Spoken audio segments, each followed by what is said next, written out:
Explosions continue to rain down on Gaza Friday.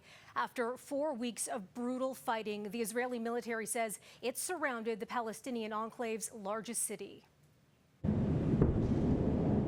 The intensified bombardment comes as U.S. officials press Israeli Prime Minister Benjamin Netanyahu for humanitarian pauses in the conflict, calls he continues to deny.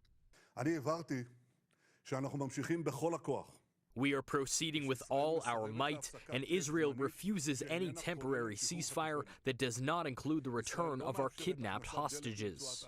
In his second visit to Tel Aviv since the conflict began, U.S. Secretary of State Antony Blinken says he spoke with the Israeli PM about minimizing civilian casualties in Gaza. We need to do more to protect Palestinian civilians.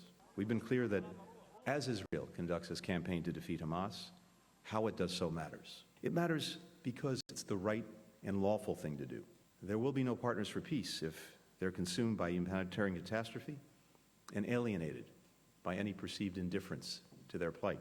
Meanwhile, the White House insists it will not stop Israel from defending itself. Do we advocate pauses by both sides here, temporary, localized, to be able to get Americans out? To be able to get aid in? You betcha we do. That doesn't mean that we're calling for a general ceasefire. Hang on a second.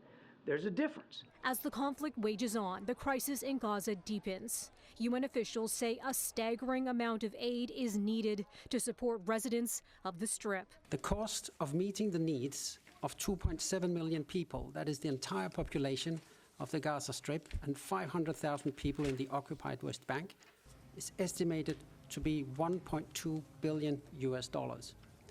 The original appeal, launched on 12th of October, asked for $294 million to support nearly 1.3 million people. The situation has grown increasingly desperate since then. The United Nations says that funding would only support civilians through to the end of this year. Melissa Duggan, City News.